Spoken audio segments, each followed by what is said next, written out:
Hello everyone.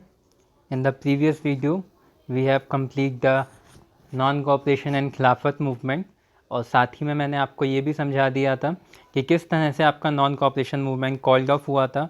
Incident का नाम था चौरी चौरा जो गोरखपुर में हुआ था। डेट 22 फरवरी 1922 को इंसिडेंट हैपन हुआ था और उसी के बाद due to non violence Gandhi ji ने ये मूवमेंट कॉल्ड ऑफ कर दिया था। अब जब गांधी जी ने वो मूवमेंट कॉल्ड ऑफ कर दिया तो मार्च 1922 में ब्रिटिशर्स आए। ब्रिटिशर्स ने कहा चलो बापू लंबा समय हो गया, अब आप जेल में आओ और आपको 6 साल की सज़ा दी जाती है। गांधी जी को अरेस्ट कर लिया गया, उन्हें 6 साल की सज़ा दे दी गई। बापू ने भी कहा चलो ठीक है, मिलते हैं हम ब्रेक के बाद मिलेंगे 6 साल में। बापू को भी थोड़ा सा टाइम मिलेगा। अब क्या होता है, एक लीडरशिप वैक्यूम क्रिएट हो जाती है इस टाइम पे। लीडरशिप वैक्यूम कैसे क्रिएट हो गई? क्योंकि अगर आपने इस चीज़ को ध्यान से समझने की कोशिश की होगी कि when Gandhi ji arrive in India in 1915, after that any type of a movement which get success, जिनको सक्सेस हासिल हुई या फिर जो नेशनल मूवमेंट थे उनको लीडर किसने, उनकी लीडरशिप किसने की थी? उसमें जो लीडरशिप की थी वो गांधी जी ने की थी। तो अब जब गांधी जी नहीं है, पिछले 7 सालों से कोई इंसान आपको लीड कर रहा है और वो जब नहीं है तो एक तरह का एक हड़कंप मच गया कांग्रेस में कि यार बापू चले गए, अब कौन मूवमेंट को लीड करेगा। इसके साथ ही इंडियन नेशनल कांग्रेस में एक समस्या और थी कि कुछ लोग तो गांधी जी के फैसले के विरुद्ध भी थे कि गांधी जी ने वो non cooperation movement called off क्यों किया। अगर वो non cooperation movement called off नहीं होता तो शायद हमें कुछ टाइम बाद स्वराज भी मिल जाता। ये भी एक प्रॉब्लम होने लगी। अब कांग्रेस के अंदर एक 3D चीज़ शुरू हो चुकी थी। 3D से मेरा यहाँ पे मतलब है डिसइंटीग्रेशन, डिसऑर्गेनाइजेशन और डीमोरलाइजेशन। डिसइंटीग्रेशन का मतलब वही कि आइडियोलॉजीज उनकी आपस में ही क्लैश होने लगी थी, उनके अंदर सेम भावना, एक जैसे विचार ही नहीं आ रहे थे। ऑर्गेनाइजेशन जो थी वो पूरी तरह से अस्त व्यस्त हो चुकी थी, क्योंकि उनको यही नहीं समझ आ रहा था कि वो किस तरह से अब कौन सा मूवमेंट लीड करें या किस तरह से वो ब्रिटिशर्स के अगेंस्ट कोई पॉलिसी या कोई मूवमेंट लाएं। डीमोरलाइजेशन, गांधी जी के अरेस्ट होने के बाद वो बिल्कुल डीमोरलाइज हो चुके थे। तो डिसइंटीग्रेशन, डिमोरलाइजेशन, ये सारी चीज़ें चल रही थी। अब इसके साथ ही अब जैसा कि मैंने आपको बताया कि लीडरशिप जब वैक्यूम हो गई तो वहाँ पे खुद कांग्रेस के अंदर ही आइडियोलॉजीज़ को लेकर क्लैशिंग शुरू हो गई थी। अगर आपको याद हो तो मैंने आपको बताया था 1907 सूरत सेशन में भी कांग्रेस आपकी दो फॉर्म में डिवाइड हुई थी, मॉडरेट्स और एक्सट्रीमिस्ट। मॉडरेट्स यानी कि नरम दल और एक्सट्रीमिस्ट यानी कि गरम दल। अब यहाँ पे नरम गरम का मतलब ये नहीं कि कोई बहुत ज़्यादा वैसा था, इट्स जस्ट लाइक कि नरम दल के जो नेता थे वो ब्रिटिशर्स के सामने प्लीज़ करके इस तरह से वो उनके ही तरीके से सारे अधिकार चाहते थे। गरम दल के जो नेता थे लाल बाल पाल, उनका कहना यह था कि स्वराज मेरा जन्मसिद्ध अधिकार है, मैं इसे लेकर रहूँगा। तो इस बात को लेकर काफ़ी विवाद हुआ, आइडियोलॉजीज़ का क्लैश था एक तरह से। हम ये आइडियोलॉजीज़ का जो क्लैश है कांग्रेस में, ये पहली बार नहीं था, सेकेंड टाइम। फर्स्ट फेज़ में हुआ था 1907 सूरत में, और फिर 1916 में ये क्लैश ख़त्म हुआ था पूना पैक्ट के तहत, नॉट पूना पैक्ट, लखनऊ में।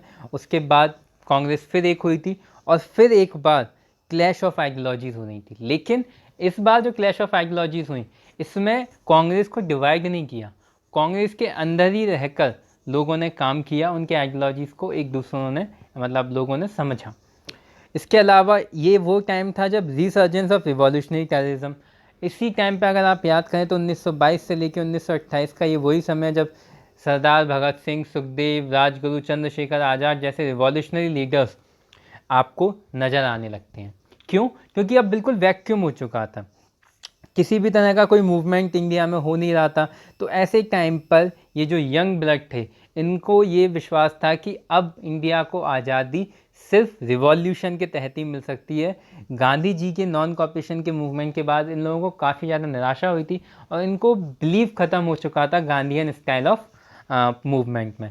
तो इनका सीधा सा मानना अब ये था कि हम रिवॉल्यूशन के तहत ही ब्रिटिशर्स से अपने देश की आज़ादी ले सकते हैं। तो ये भी आपका उस समय शुरू होता है। अब मैंने यहाँ पे रिवॉल्यूशनरी टेररिज्म शब्द का उपयोग किया है। रिवॉल्यूशनरी टेररिज्म शब्द का मैंने टेररिज्म शब्द इसमें इसलिए उपयोग किया है क्योंकि उस टाइम पे जो एक्टिविटी इंडियंस करते थे, it's just like a terrorism for the Britishers. Just try to understand the fact कि जो एक्टिविटी इंडियंस करते थे वो ब्रिटिशर्स के लिए कैसी थी, एक आतंकवाद की तरह थी। हमारे लिए वो आतंकवाद नहीं। जैसे कि अगर हम आज के टाइम पर भी देखें तो जो मुस्लिम्स ऑर्गेनाइजेशंस हैं वो समझते हैं कि वो उनका कोई आतंकवाद नहीं है, वो भला कर रहे हैं, लेकिन वो एक तरह का टेररिज्म होता है। इसके बारे में हम डिटेल में किसी दिन वीडियो देखेंगे सिर्फ टेररिज्म के ऊपर, what is terrorism, how it's emerge, what is the definition of terrorism, how it's become world wide, किस तरह से पूरे विश्व में फैल गया। इन सभी बातों पे भी हम डिस्कस करेंगे। फिलहाल इस चीज़ को हमने समझ लिया, आगे चलते हैं। अब जब हम आते हैं क्लैश ऑफ आइडियोलॉजीज़ पे, तो क्लैश ऑफ आइडियोलॉजीज़ में जब हम आते हैं, वेट,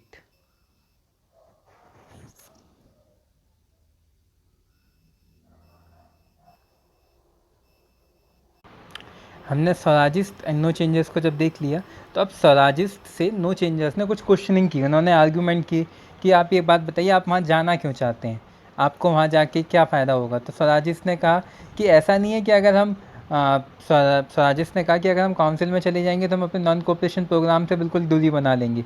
नहीं, पहली चीज़ उन्होंने ये क्लियर कर दी कि नहीं, ऐसा नहीं होगा कि हम नॉन कोऑपरेशन प्रोग्राम से अपनी दूरी बना लेंगे।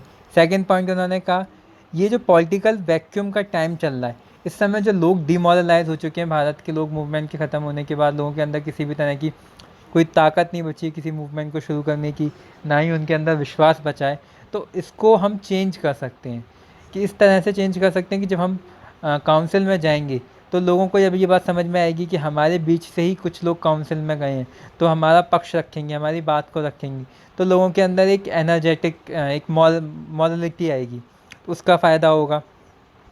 India was intention was to use the council as a arena of political struggle.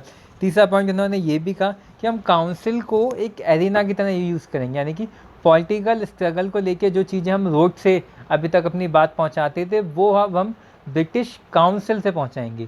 हम काउंसिल में जब कई सारे पत्रकार, कई सारे जो मीडिया वाले हैं, जब वो बातों को सुन रहे होंगे, तो हम वहाँ से अपनी सारी बातों को रख पाएंगे। Entry of nationalist would dictate the government. इस पॉइंट में उन्होंने कहा कि अगर हम एंट्री नहीं करेंगे काउंसिल में, तो ब्रिटिशर्स किसी ना किसी को, तो जो उनके पक्ष में होंगे, जो एंटी कांग्रेस या एंटी इंडियन होंगे, उनको इंडियन के नाम पर एंट्री करवाई देंगे। वो बिल्कुल ही सिर्फ ब्रिटिशर्स की हाँ में हाँ मिलाएंगे। तो इससे अच्छा तो ये है कि हम लोग वहाँ पर जाएं इलेक्शन में और हम जीतने की कोशिश करें। Swarajist and no changers.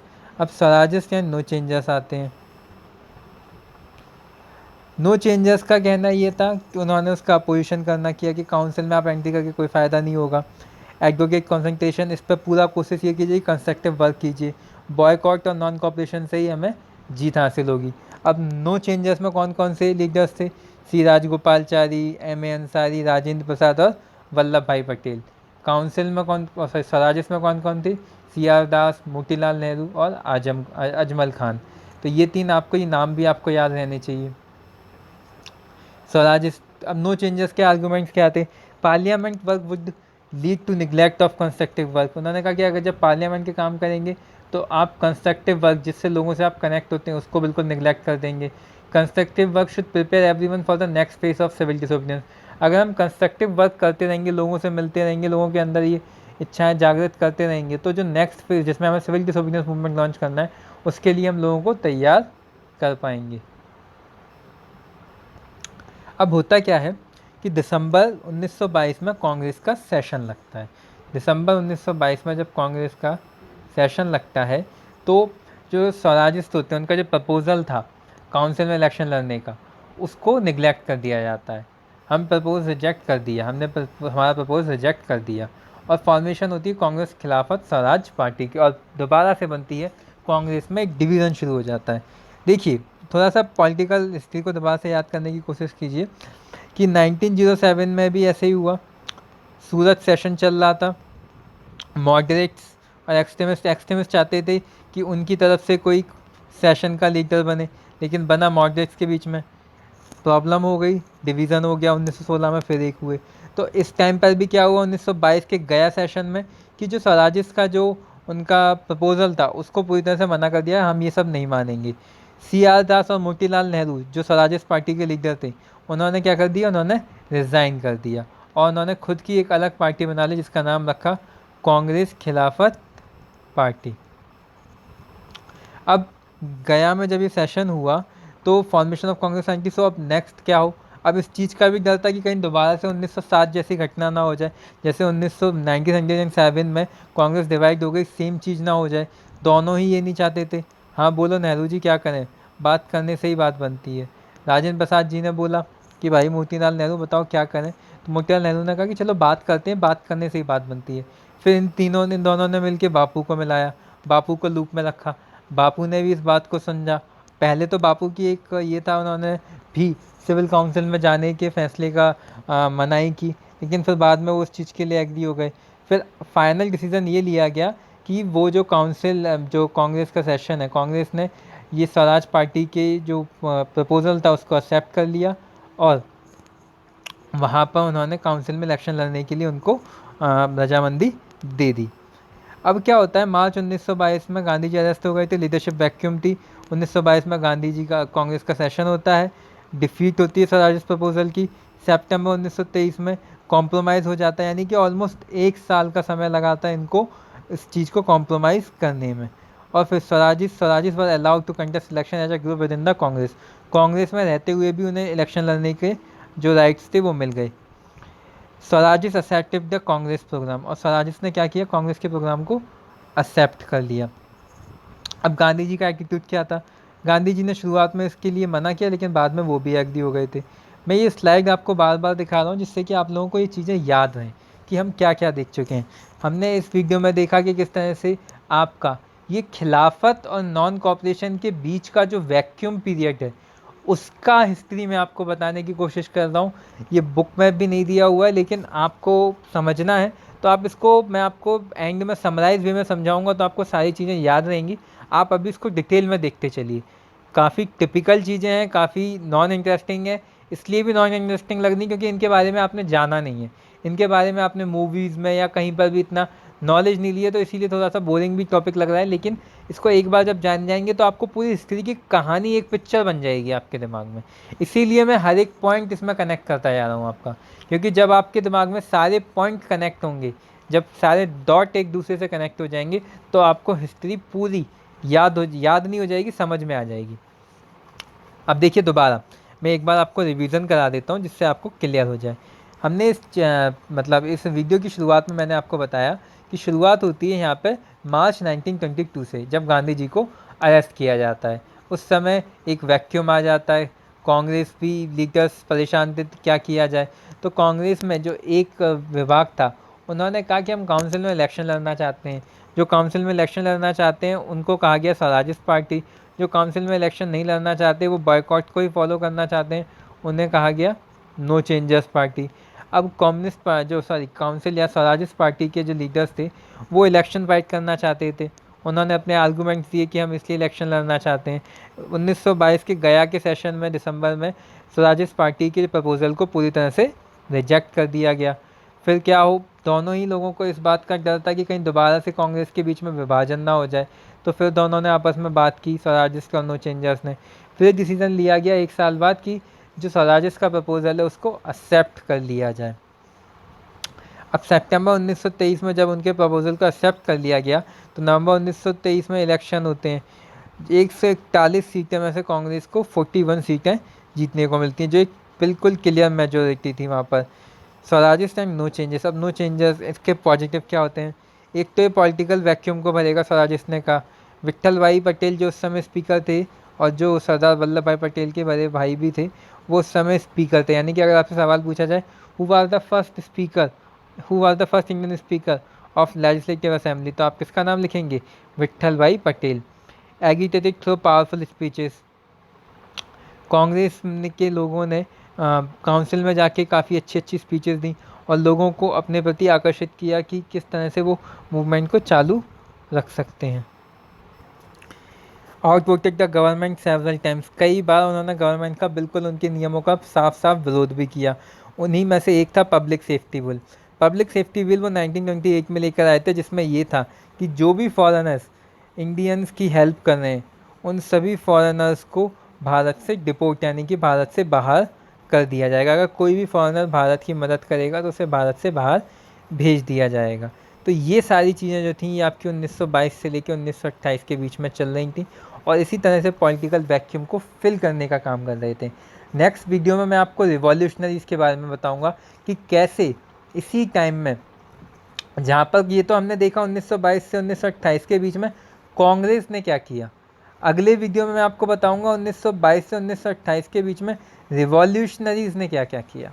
फिर उसके बाद के वीडियो में मैं आपको लेके जाऊंगा सिविल डिसोबीडियंस मूवमेंट, जिसमें उससे पहले मैं आपको Simon commission, round table conference, ये सारे पॉइंट क्लियर करेंगे।